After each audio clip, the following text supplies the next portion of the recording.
I didn't love you, I'd be good by now. I'd be better than barely getting by somehow. Yeah, it would be easy not to miss you. Wonder about who's with you. Turn the want you off whenever I want to. If I didn't love you, if I didn't love you.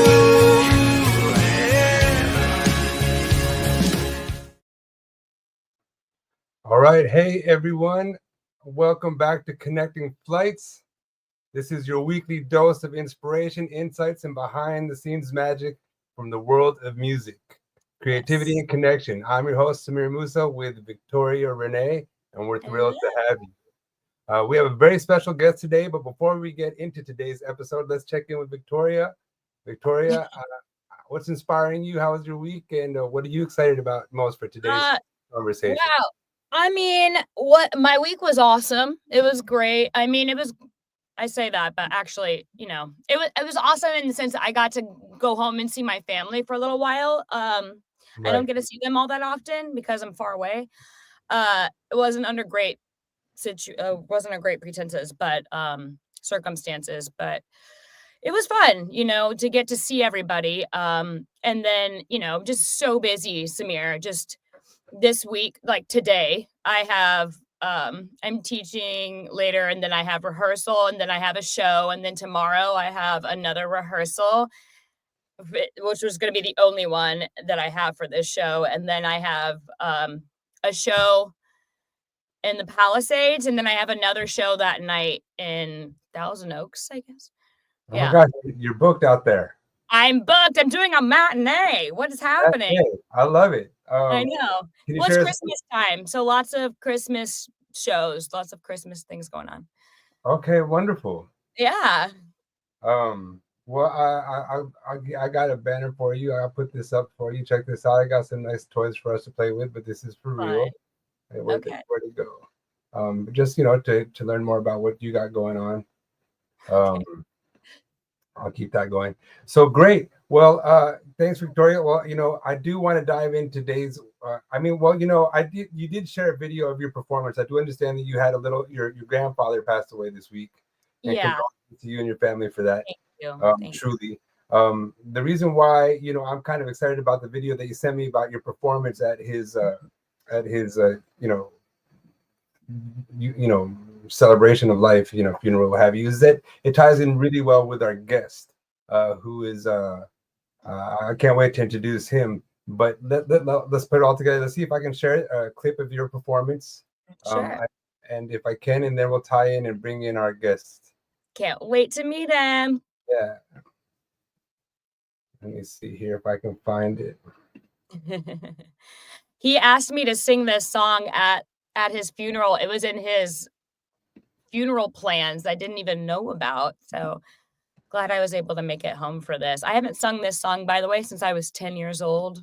Somewhere out there's a CD of me doing this song at 10. I'm gonna do my best to pull it up. It's not always okay.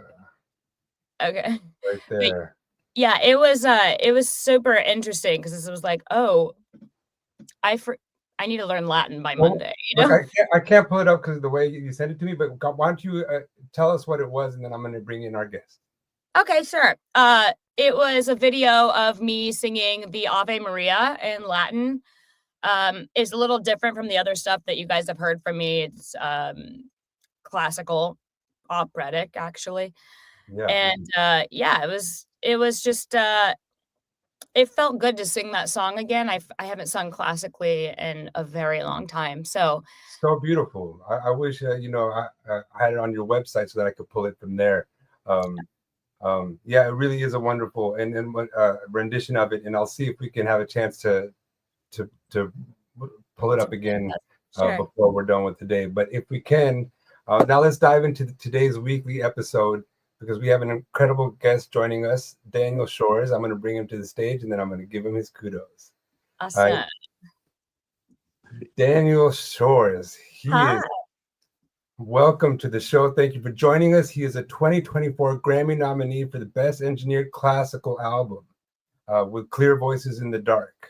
Daniel is also a Grammy-winning engineer with 2 Latin Grammys, 6 Grammy nominations, and an impressive 27 Grammy-nominated projects to his name, which is incredible.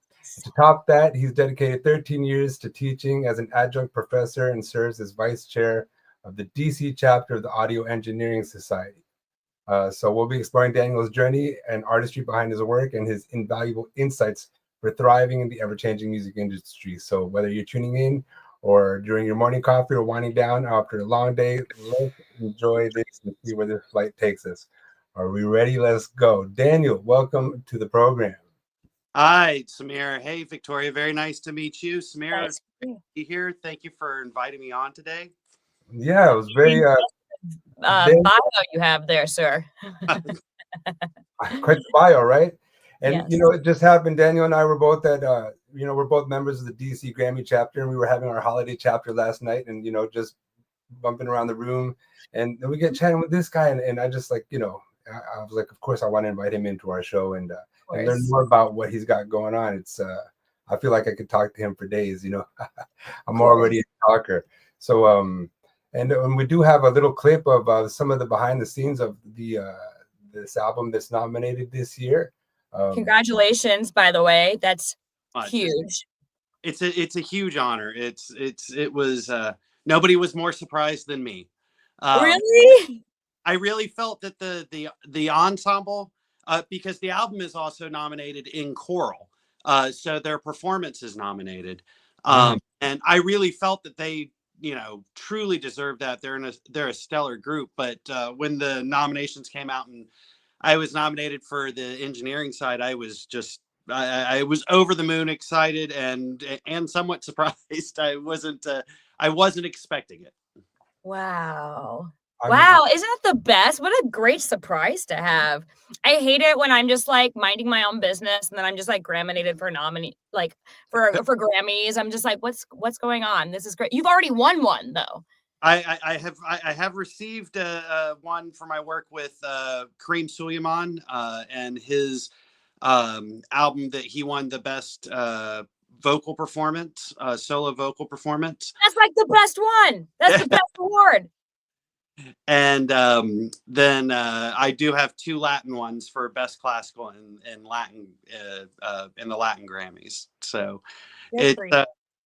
I'm very blessed to get to do what I do. I've gotten to be in the industry and work in music for over 25 years now, and it's every day is a blessing.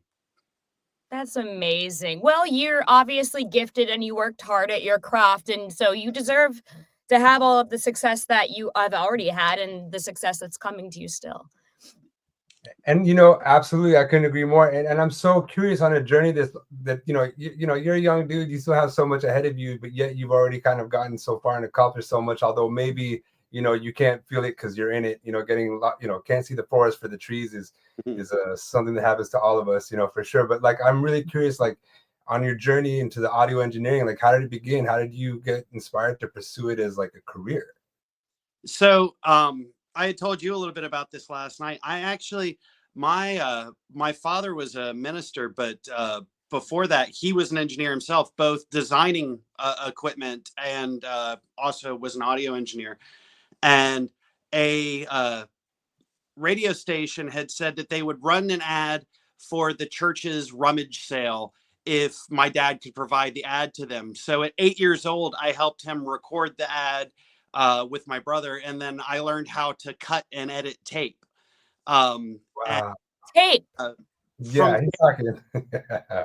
From there, I got really fascinated with it. He always had tape machines around the house, and I was always fascinated with that. And then when I was 12, I had a piano teacher whose husband wrote commercials for Coca-Cola. I grew up in Atlanta, and one of the lessons I went to, they were doing work on the front of their house. And so we had to go in through the back of the house through his studio. And I saw the studio and I said, this is what I want to do with my life. This is it. And so from 12 years old, there was no plan B. I have never wanted to do anything else. I've never tried to do anything else. I've never had after I retire, I'm gonna, open a vineyard, or I'm going to, fix old cars or anything. There is no plan B. This is just what I have always been passionate about and wanted to do. And I'm a musician as well. I went to conservatory as a pianist. I left as a bass player. And I play percussion and a bunch of other things. But the performing never was what connected with me. The capture and all of that aspect is really what I became passionate about and really loved. And so I've kind of dedicated every moment since to that. And that's fascinating. I love that. And so would you say you have like a signature style or like a philosophy when it comes to your engineering projects? Like, balancing the artistic intent and your own creative touch? I do. I've said it a lot of times, and I know, Samir, you've got your studio, and which looks amazing. And I'm sure in your studio you've got a lot of like great gear and lots of cool toys and all to play with. And I love gear. I love all the toys. Gearheads. As an engineer, my approach, I look at that. It's hard to talk about sound, so I always think about it in terms of visuals. And I think of kind of the traditional studio as more painting environment, where all of the compressors, EQs, distressors, outboard effects, all of that, those are like the colors on a palette. And you could bring in any still life, any musician, and you could make them sound heavy and grungy. You can make them sound really beautiful and pristine. You can do all of these different approaches. And, you end up with a Picasso or a Van Gogh or any other painter. And it's their artistic expression, but it's still capturing what's in front of them. I kind of view the way that I approach things much more as a photographer, where I'm looking at the subject and moving myself and trying to capture that perfect moment with the perfect light and shading and shadow and all. And yeah, if I need to go into Photoshop and touch it up, I can still do that. But I'm really trying to capture that moment in time, more so than create a moment in time. I love that you just said that. I'm sorry to interrupt you. That was so good. More on that later. Go ahead. No, but that's, and so I take that into my recording process, regardless of what I'm working in. I do work a lot in classical music and in acoustic music, but I started out doing punk and rock bands, and I approached it the same way. I would put everybody in a room, set up microphones, and capture the sound that I wanted, rather than try to create the sound. And I've always had this idea that I want to get it up front. And oddly enough, about 12 years ago, there's an article out there floating around of me somewhere where I actually joke about how I have to capture it right because I'm not a very good mixer. And then the first Grammy Award I received was for mixing. So that was really, made it really kind of hilarious. Wow. Yeah, I was going to say, but it's something that I do feel really passionate about, trying to get that capture up front.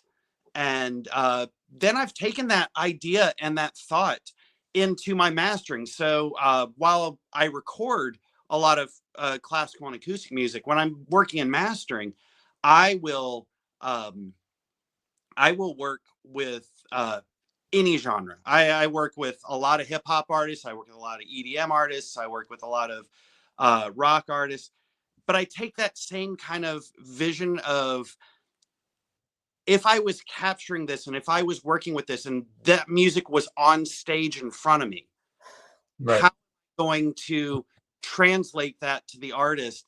And how can I take what they have presented with me, that the producer, the engineer have given to me to work with, and present it to the home listener in a way that's going to feel the most organic without at all altering their artistic approach. Oh my God, I love you. Everything you're saying all the right things. I feel like so many producers these days, engineers, they get, I don't know if it's lazy is the wrong word, but like I would rather don't fix it and let me do it right, because I want to get the vocal performance, because that's something that a computer can't do.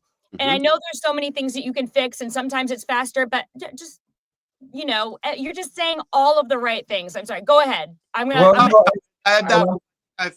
probably droned on enough at this point. Well, I mean, yeah, but I do want to just say how last night when we were speaking, I loved and I was intrigued, and it is around this. And so if you can touch on it more if you want, you can be like, but you were saying how like you don't, even a piano, with the instrument, you're not going to treat it the same way every time because of what piano it is. You really were saying that you go into the performer as well, and you kind of incorporate how the performer is using that instrument, and then that informs your choice of how you go to record the instrument, which for me was like fascinating, because it's like it's can you elaborate a little bit more on that?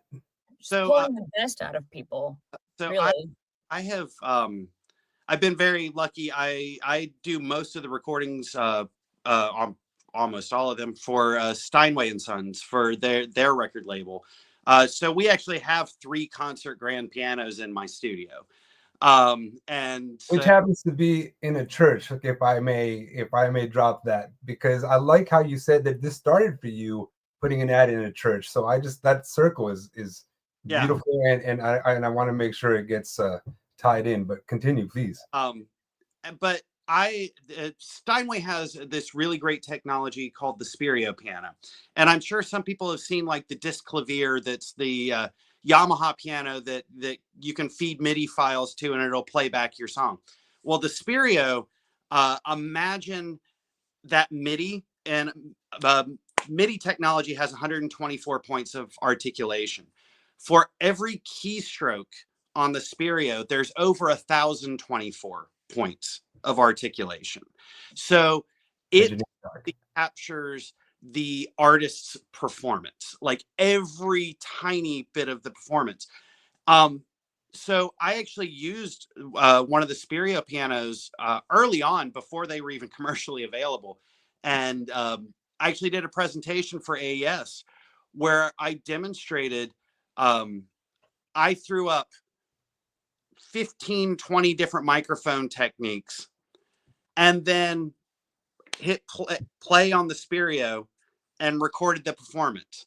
Now, because I can repeat the performance over and over again, I then changed all the microphone techniques and would record it again. So after I did all of the different microphone techniques, what I did is I presented it at AES, the Audio Engineering Society, and I let people hear different things that I thought were the best for the different pieces and the different performers. Right. And then I would play different techniques and show them, well, but you guys, and I had people voting. I had people writing down notes. Well, you guys liked this technique the most on the last performer. It's the same piano, the same room, nothing changed. Wow.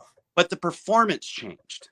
What do you mean by, sorry, what do you mean by microphone techniques? Can you elaborate on that? I want to jump in and guess, because this is reminding me. So before I got signed to my first label back in the day, I had jumped into an opportunity. I was in California, Northern California, and there was a school there called Expressions, where it was recording arts and TV, and it was just teaching everybody how to do it. And I learned through the streets that, hey, if they like you, they'll bring you in and they'll make you the graduating project. So I was like, sign me up. So I went in and I got the little projects. They fell in love with me as an artist and musician. They invited me to be the graduating class's final project. So we recorded a full album with these guys. And now I understand what they were doing, because when we were doing some of the pianos, they would put 17 mics on this thing. You know what I mean? And then and the part of it is that you have to slow down at the pace by which the professors are also instructing in the graduating class about what's going on, right? And this was in a dope recording studio, like, oh my God, it was incredible. But so now I can kind of see what they were doing. They're setting it all up and saying, hey, see what happens when you like choose these 3 microphones versus these 3 microphones, maybe, right? Is that what you're talking about with techniques and how they? So yeah, so it would be different microphones with different types of microphones. So whether it be an omnidirectional microphone where it's captured all around, or it's a directional microphone like a cardioid setup, and there are different types of stereo techniques. Whether there's one called Ortif, which is was designed by the French radio years and years ago. You could use a Decca tree, which was developed by Decca and Decca Studios back in the 50s and 60s in England. There's the Blumlein technique, which was actually created by Alan Blumlein in 1924. And, there are all these different ways that you can put a pair of microphones to capture that stereo image. Right. And I would use different types of these techniques in different positions around the piano. And my big premise at the end of it was, it's not about where there is no template to recording the piano, because what I'm capturing is the performance of the musician playing the piano. What I'm capturing is their artistry coming through that instrument. And so what may work for this person playing Debussy may not work for the next person playing Debussy. And it may not work for this person playing Thelonious Monk piece, or this person playing a pop tune. They're all going to be different, because you're not just capturing the instrument, you're capturing the performer speaking through that instrument. Woo. Yes, snaps. Yeah, I love that. That's so awesome. Do you ever do that vocally? Like, if you're recording vocally, you'll take, because no one's ever done that with me. I have always sung on just one mic. So the last session that I did with a soprano recently, I had 5 different microphones set up. I had 2 different pairs. I had 2 pairs of, I had a pair of U47s, and I had a pair of a really great microphone by a young company that I've known the owner for a very long time, Oma.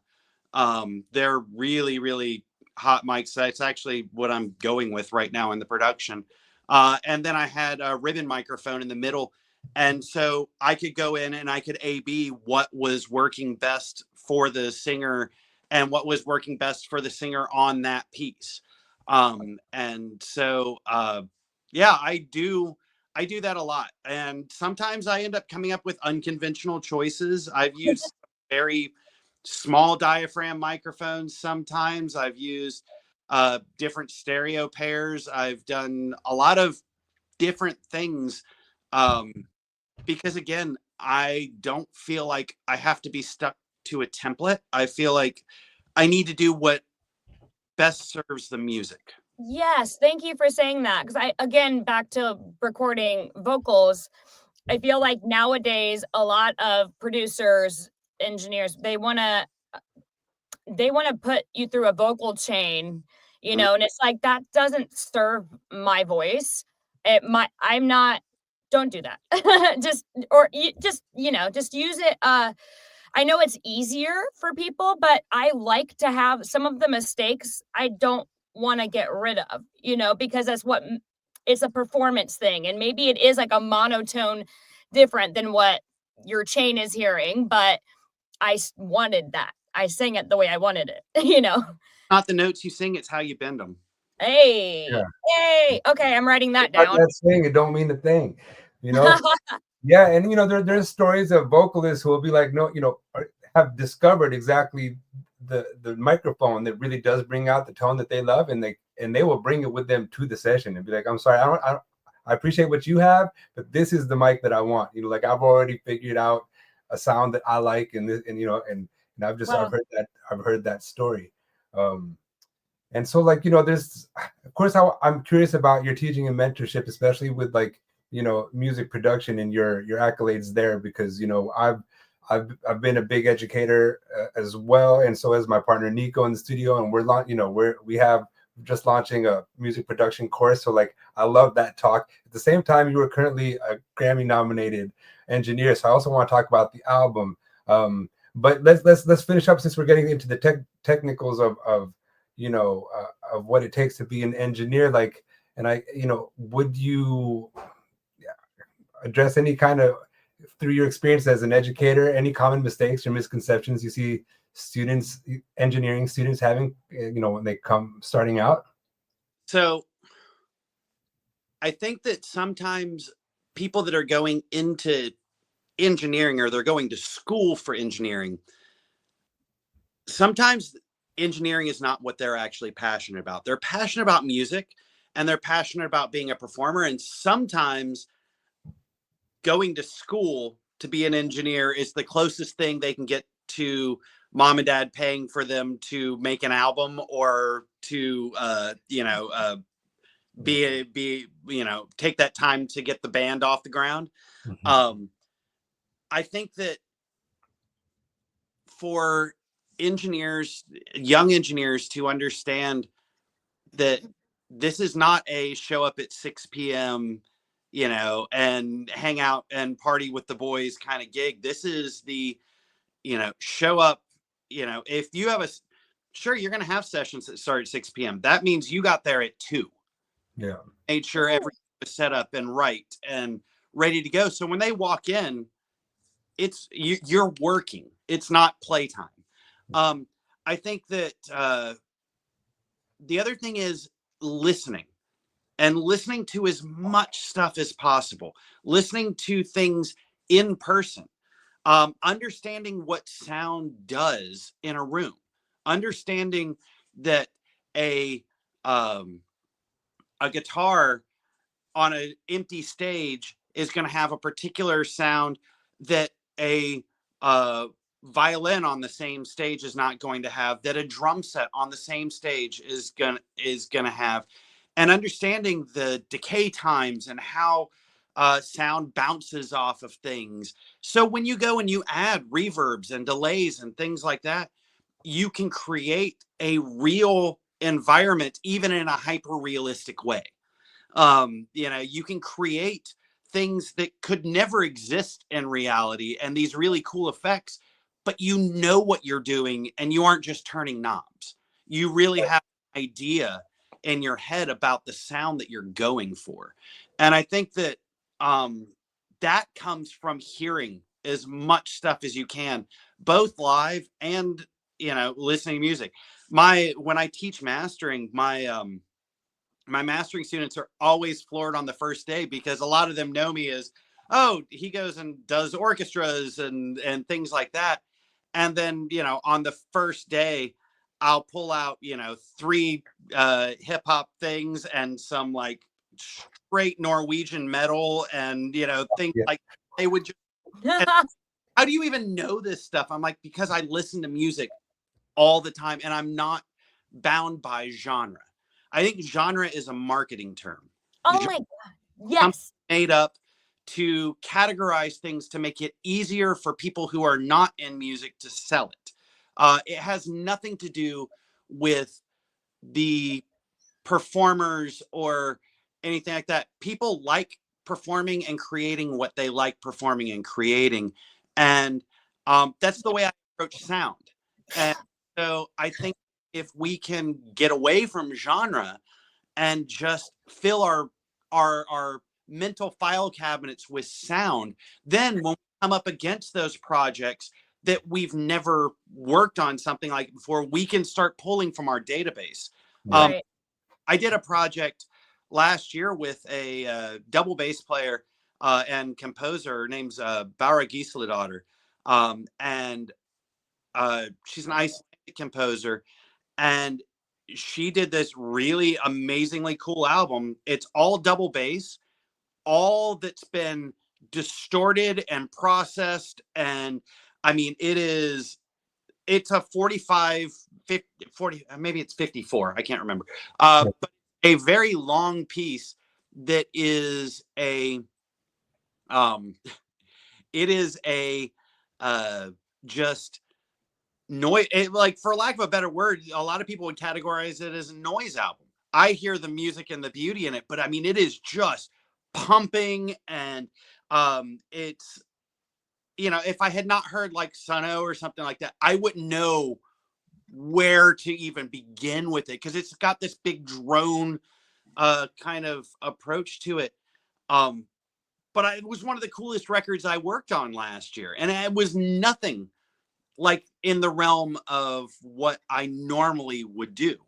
And I think that it's really fun to be able to not worry about, oh, this is outside of what I do, this isn't my gig, like, and just be like, okay, cool, it's sound, let's make it great.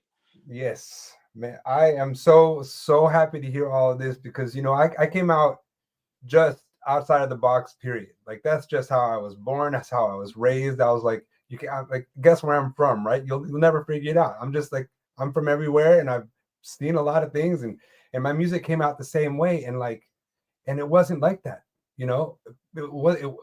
Music wasn't being released with a touch of this, a touch of that, a season here, a season there, all kind of unfolding in and unto of itself and kaleidoscoping itself out. So I'm just really you know, touched pink. I don't know what they say by how, like, you know, abstract and open-minded you are as you approach it, because I feel like music is that liberation, it is that creative self, and as soon as you try to, like, say, you know, put it into a box, you again, it's just it's a marketing situation. It doesn't serve the artistry.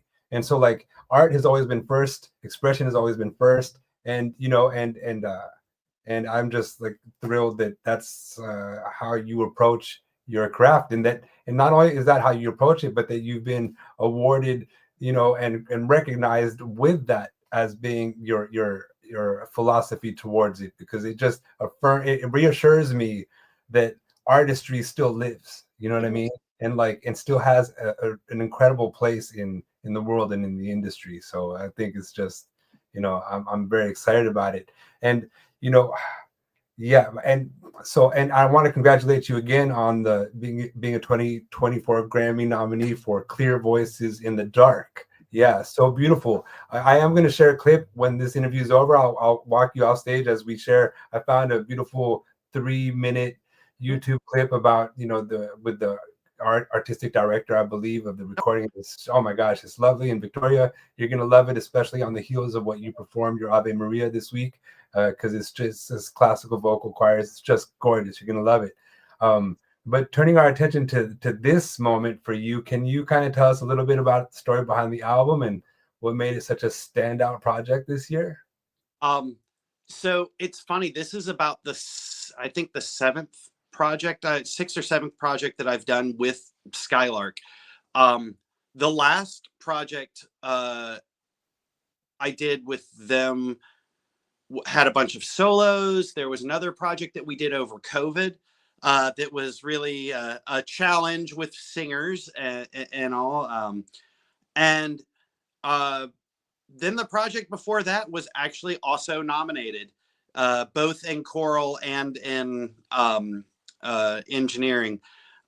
They come with a understanding of the musicality that they're trying to achieve, and Matthew, their artistic director, it puts together amazing programs. And the really funny thing is, this was the very first program they pitched for me to do, and it took years to actually do it. And so I'm really happy to be able to bring this to the world. I had actually recorded them doing it live once a few years back, and was like, we have to do this album because it's just an amazing juxtaposition between songs from the American Civil War era and the Poulenc, which was written in the 40s, and we all know what was happening in the 1940s in the world. And so it's a just stellar performance. The Poulenc, it's the first recording by an American choir doing that piece. And a lot of the hymns that are done on the Civil War section, they're actually arranged by Matthew Gard, the artistic director. So just an amazing, and they're just an amazingly talented, fun, and just wonderful group of people to work with. Like I said, I've gotten to work with them a lot, and they're just a bit of joy. Every time it's just nonstop fun. Real quick, I wanted to hop back. I missed one thing I wanted to say for young engineers. Oh yeah, please. Remember that you're walking on the backs of giants, and that there are people that have laid the way for you, and learn what they did. Listen to what they did. Listen to their interviews, read their books, read their notes, get to know them, reach out to them, meet them at Audio Engineering Society things. There's so many things that I've been lucky enough to do, and getting to know some of my heroes. Two of them, Al Schmidt, who recorded everybody and one of the most, awarded engineers of all time. I was very honored to get to know him at the end of his life, and just a wonderful gentleman and just kind and giving with knowledge. Michael Bishop, who recorded some of the recordings that I learned to do classical from listening to, who's also passed on now. I got to know him over the years and learn from him how he did things and what he did. And then there are modern contemporaries, that you still can reach out to. You can still watch videos of. In the classical space, Morten Lindberg is one of the most brilliant engineers on the planet. If you don't know who he is, I would highly recommend checking out the 2L label and listening to his music. He has 2 nominations in Immersive this year. Wow. And just, he's one of those guys. He's a good friend of mine, but he's one of those people that every recording I listen to of his, I go, I got to be better, because that's the best. That's the best. Surround yourself by people that are the giants if you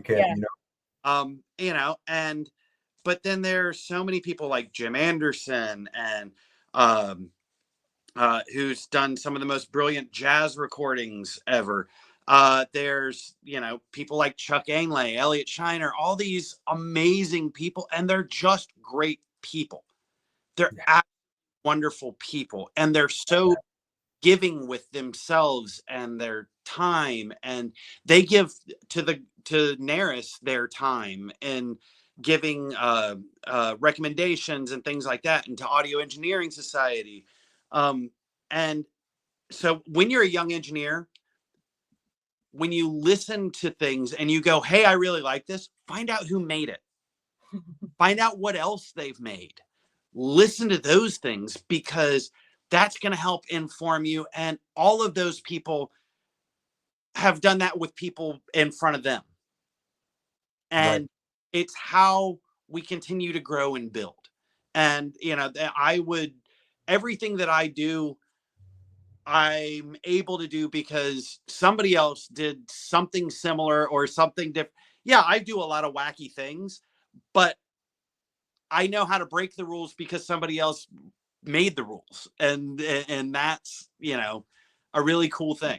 Yeah, I love that, because again, we just finished putting together this music production course, and one of the things that really and I'm not the producer, right? This is Nico, which I wish he was there last night. I'd love for you guys to meet. You guys are hitting on a lot of common grounds, but he's like, know the rules so that you can break them creatively. You know what I mean? And I'm like, that's the note, and but I do love how you're harping on the curiosity, you know what I mean, and the reaching out and making the human connection with those, so that the legacy continues, so the knowledge is handed down, so ideas can kind of continue to grow. And I think that's just what this is all about. This is what I get the most joy I really get out of all of this, is meeting people and help, discussing these ideas and seeing, where the inspiration comes from and how we can kind of light each other up to continue another day in maybe a better way, if everything works out well. So I love that. It comes back to what we were saying last time, which is work like a professional so you can break the rules like an artist, right? You're so studied, I feel you're like a historian also. Like, you can tell that you really love what you do. You've done the work. You do it with so much, you talk about it with so much passion, and you do the work outside of the studio, which is what's happening. What inspires me to do something that I can draw from other things I've heard in my life and be able to create something new, which is just great. I love meeting people like you, because again, it's just, you're not lazy about it. Like, you really put in the time, put in the work. I tell my own kids, like, they're all brilliantly talented. They like, and but the thing that separates all of them, my wife and I made a promise that we were never going to push our kids to do anything, and we haven't. It's, my oldest, at certain points where it took piano lessons and violin lessons and voice lessons and guitar lessons and all of these things, ended up really settling in being a singer, and actually went to Westminster Choir College, and ended up leaving because she was there during COVID. They were there during COVID, and they ended up switching career paths, and just graduated with a degree in cinema. My middle child in middle school auditioned for an ensemble and played at Carnegie Hall. What? And was flute player, was playing in the high school pit orchestra for all the musicals when they were still in middle school. And now is studying ecology and looking at master's programs and doing a government research project that they're going to be published before they even graduate school. And my youngest is 12. He's a baseball player. He made the Northeast Regional NTIS team for Team USA this year. And it's because they put in the work, and we don't make them put in the work. We're not like, hey, you need to get out there and practice. Hey, they're watching you. They're watching what you're doing, and they're absorbing that. Yeah, that's amazing. And you don't get in their way. And the same way you approach miking a piano, you are, letting them find their voice, and I think that's it. I've said it in other conversations so many times, in terms of like just how you coach, how you bring the best out of people. And I think it's exactly, you have to observe, like, you listen to music, listen to them and see who's in front of you, what are they bringing, where are they shining, and then doing what you can to service them, right? You show them how to be great. And then you have examples of when you do that, how far they can go. And it is, because you're helping bring out the best of who they are, and I think that's a beautiful thing. And I'm so happy that you're getting to see the fruits of that, Inspire and don't dictate, right? Those are the best leaders. And understand that you can always grow and learn yourself, because I can tell you, I've been very honored to get to work with brilliant people. Throughout my 25 years at the studio, I've had another engineer that I had the privilege of hiring out of college, who also won a Grammy for their work engineering. And then I also have another person who I hired right out of college, who ended up winning Grammy for doing immersive audio as a producer. And so, and I have another one that won an Emmy. And so, I've been very lucky to get to watch all these young people. But I can tell you, at least a couple of them would tell you, man, I was terrible to work for. I really was at the time. And I've worked, them telling me that, and we're all great now. We're all good friends now. But I had to learn how to try to be better at inspiring and coaching and lifting people up, because I have my own neuro type things that I'm very much, when I'm in work mode, I please and thank you don't happen a lot. And they like, it's very, you know, and it doesn't mean that I don't appreciate and all. And so I've learned in 25 years that I have to step back and give both grace to people when they're not on the same page that I am, and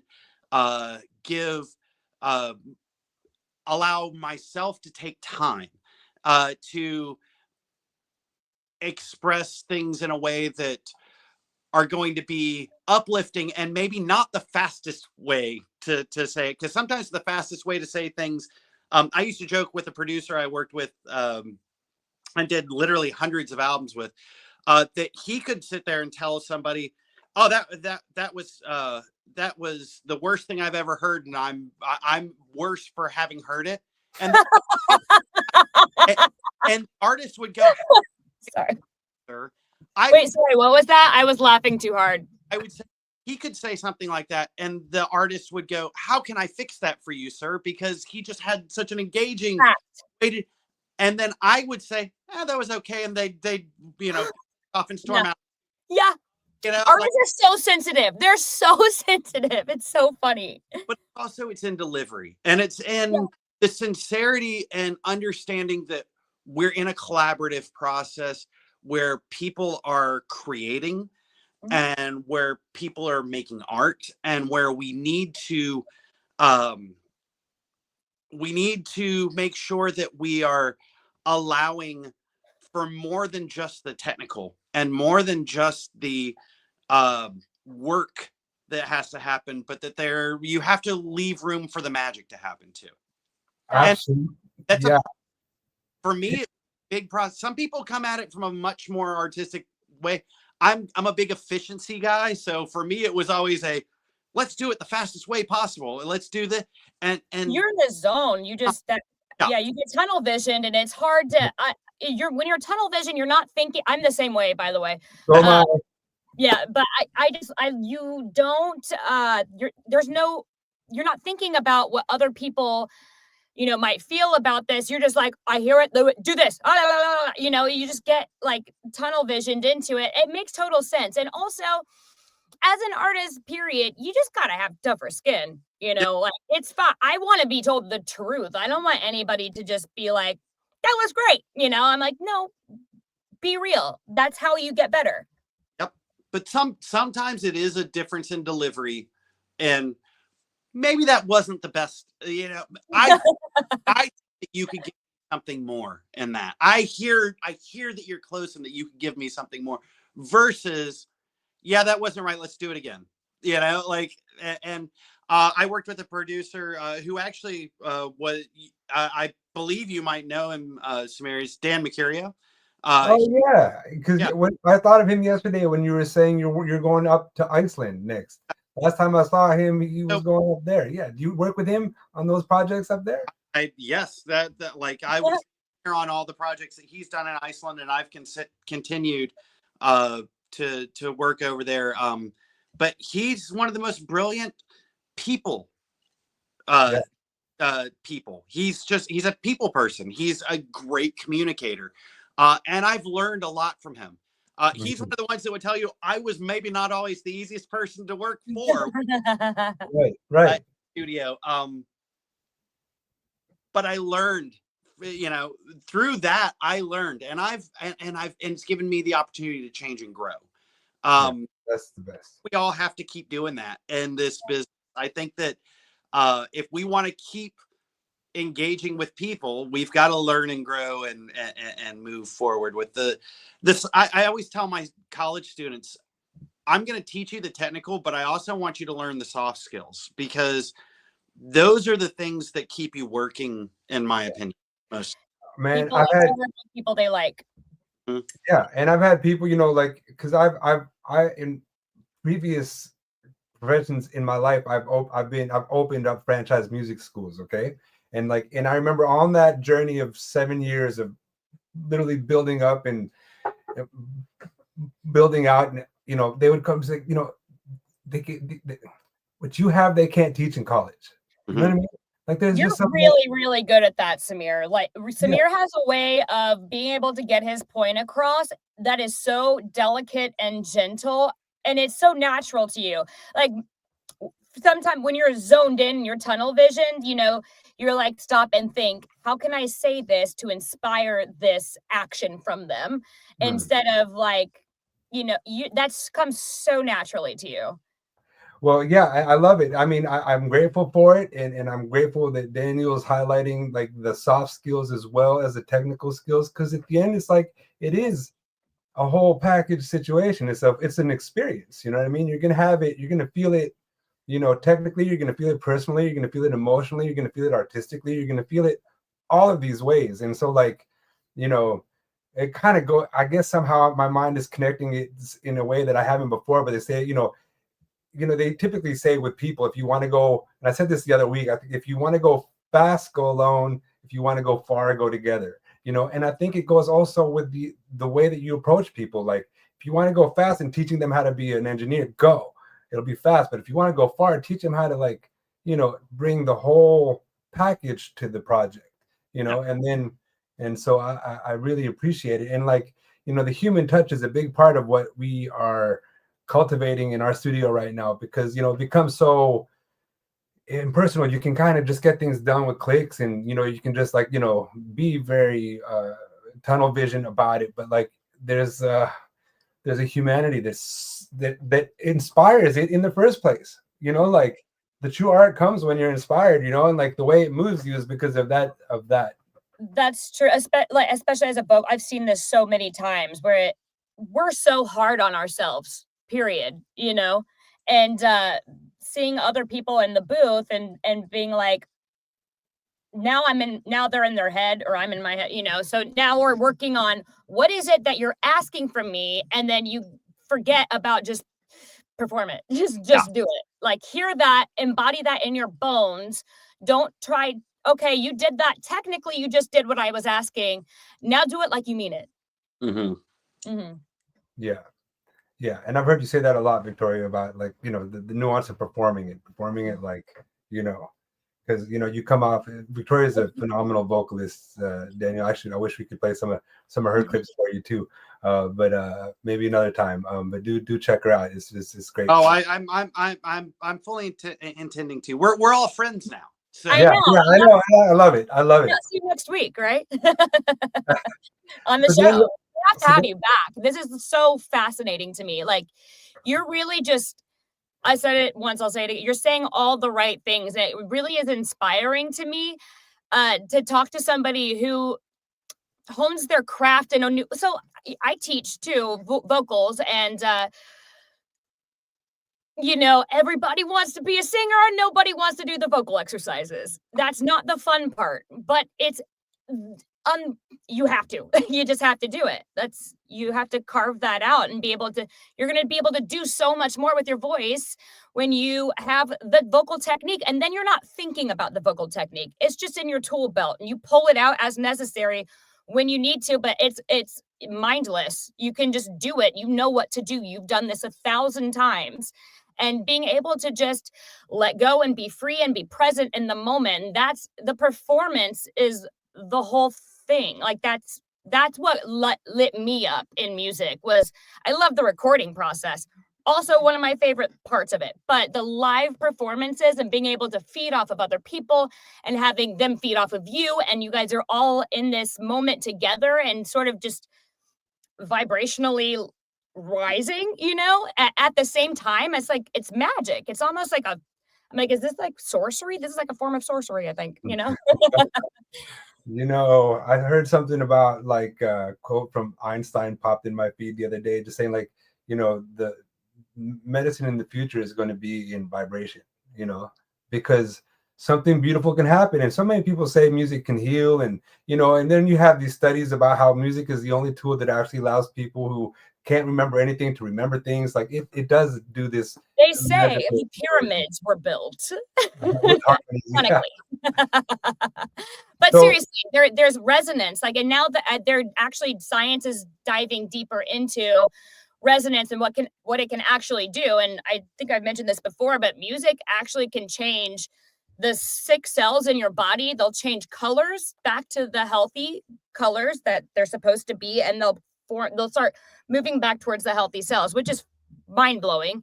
But resonance and music is profound, and I'm excited about the new things that, more on this later, but the new things that they're coming up with right now that we just didn't know about, that you can do with sound that is more than just an enjoyable, music. Experience. Yeah, no, there's quickly, there's a great, experiment that came out of Japan about what it does to water crystals, and thought, even just that alone, but like the vibration. So it is very exciting. But Daniel, I know that I really appreciate you taking the time. I have one more question for you, because with all that you've done and all the projects that you're involved in, and I know next week you're traveling, and like you got a lot of projects going. Yeah, I think Iceland is actually, I'm in Iceland the 2 weeks before the Grammys, so I will get back on Monday night, and I fly out like 2 days later out to LA. So, what are we wearing? Tell me everything. Okay, seriously. I tell you, the only thing I cared about was the last time I went, I wore normal, wore my suit and wore my dress shoes and all, and I told my wife, I will never ever wear dress shoes again. I'm I would rather be comfortable. I'm going to get Jordans that match, and that's what I'm wearing. Yes, spoken like a true artist. I love that. Absolutely, right? The opportunity of the red carpet, those are pick your fashion. I mean, treat that like a microphone. Like, what are you going to use? Creative expression at every capacity. Okay. Yeah. Sorry, I interrupted you, Samir. You were saying. Well, no, I mean, I wanted to just ask about the future. So that, like, do you yet still have a dream project or artist that you'd love to work with in the future? I don't necessarily have a dream project. I guess because I never have. I've always just been like, I've always felt honored to be a part of anybody's production. And so I feel like, the honor is mine to be able to work on their project. And I've gotten to do so many different cool things. Over the years, I've gotten to travel a lot, and I've gotten to record in a lot of cool places. I've done 10 or 12 albums out at Skywalker, which, is like the coolest place on the planet. And, things like that I never thought I'd even get to do in my life. And so now for me, I love working on, really anything where we can collaborate and create something great. But then I think I was telling you a little bit about this last night, Samir. I love, the opportunity to work with indie artists and young artists and things like that. And I very often will, people will message me, and I'll give them a very favorable rate to do mastering for them and things like that, because I, one, remember what it was like to be at that point. Right. And two, it keeps me excited to see new people. It's one thing to mix and master something that was recorded at a very high level and mixed at a very high level and all that. And it came, this, award-winning engineer did it and I'm mastering it, or I engineered it and now I'm mastering it and I know how it was recorded. Right. It's a different thing to master something that somebody did in their bedroom that's never put out an album. Right. And awesome. It's great because it gives the opportunity to not only mix, or not mix, because I'll mix occasionally, but I'll mix in Atmos. But that's why there's so much to talk to you about. Yeah. But as far as the mastering, I love just being able to take what they're doing, sometimes going back to them being like, hey, can you change this, this, and this in the mix and send it back to me, and things like that, which is helping them learn their craft and giving, you know, them the opportunity to get the best thing possible. And I have yet to have, you know, everybody's, you know, generally really happy because I'm trying to approach it from a little bit of a different point of view. And not always from the just make it as loud as possible, but, you know, give it a lot of dynamics and give it a lot of space and energy and things like that. And I've loved taking what I've done for years in, you know, a classical and acoustic music and bringing it into different things with young independent artists that are doing things on their own. And I love doing those projects. I love, it's just exciting to me. And you know, it keeps me active and learning, and it helps me to know what people are doing. Yeah. You know? That Going on, you know, because I love to be on your playlist, first of all, with the diversity of what you listen to. Add me in. I want in on this. What do you know?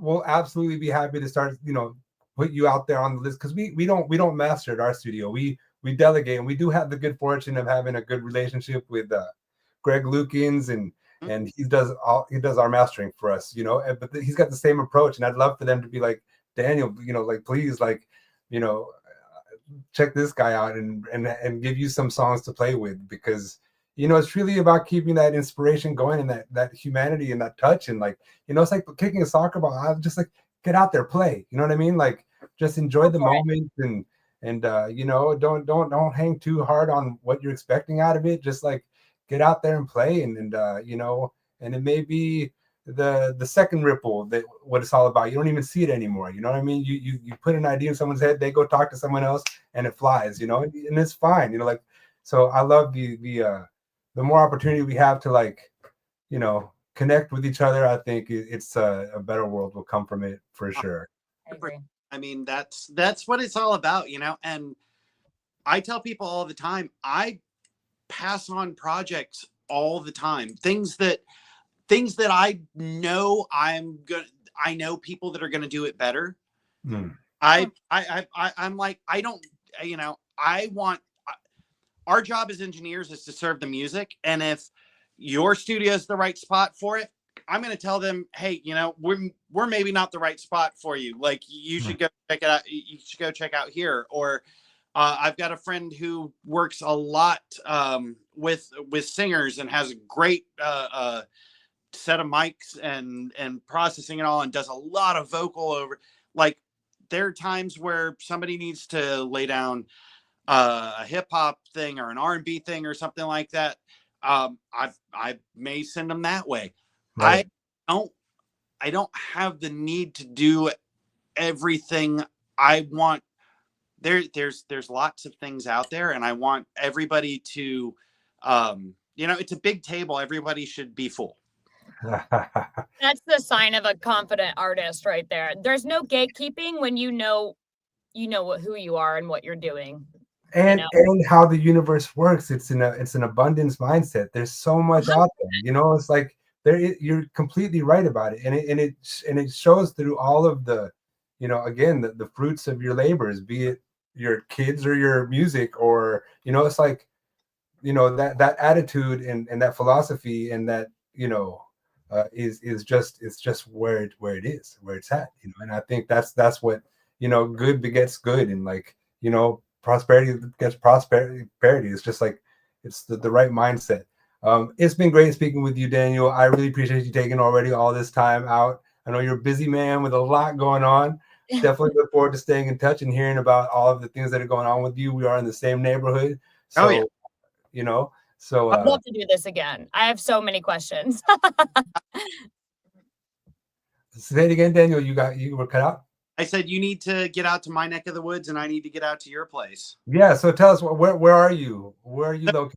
I'm in our studio's in Boyce, Virginia, and that's where the Sono Luminous studios are. The room I'm in right now is actually in my house. This is my my home room that I do a lot of my work out of now. And and yeah, so we're at the northernmost tip of Virginia, in the Shenandoah Valley, out in the middle of nowhere. The town that my beautiful out there studio's in literally has a yellow flashing light. It doesn't even have a stoplight. Wow. That's a lot of the appeal that we have in our studio, because like we're out in the woods, kind of like, but we're 15 minutes outside of DC. But it's like when you get out, it's quiet, and there's like not a lot going on. And for the creative folk, it's like a really rejuvenating, replenishing kind of like, break from the booth. But I love that. I love that. Well, I'd look forward to an opportunity to get out there. I know that area very well. It's so gorgeous. In the autumn, man, the colors must have been ridiculous this year. It was so beautiful. Oh yeah, it was great. Yeah, it was great. And so I want to thank you again for taking time with us. And I'm going to go ahead and share this clip of a couple of behind the scenes of your Grammy nominated album. What is it called again here? Clear Voices in the Dark. Y'all. Awesome. Daniel, thank you for joining us. Everybody, thank you so much. Next time. Bye, everybody.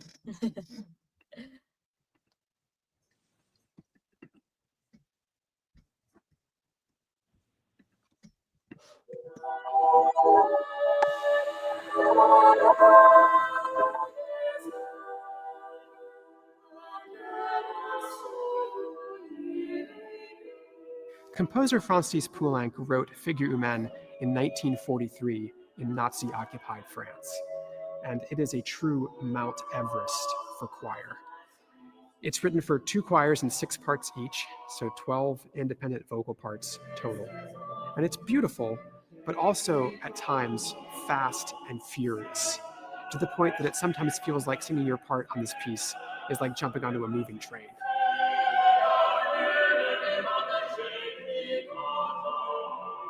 Skylark is the first American choir to record this piece, and to celebrate that, we decided to pair the Poulenc piece with simpler but still very beautiful musical vignettes from the American Civil War period.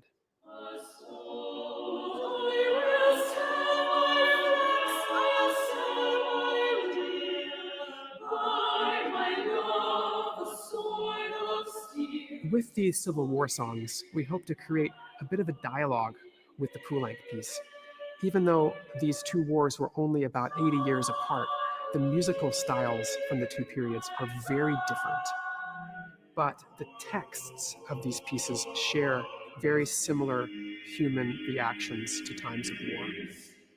Many are the hopes once high and bright.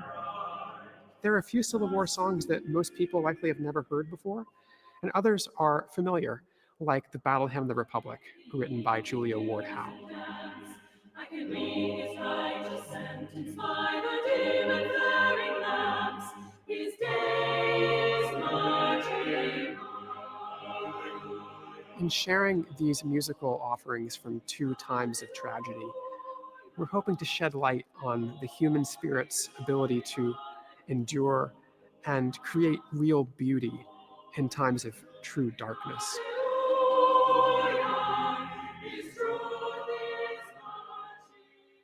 The Poulenc piece ends with one of the most astounding chords ever written for choir.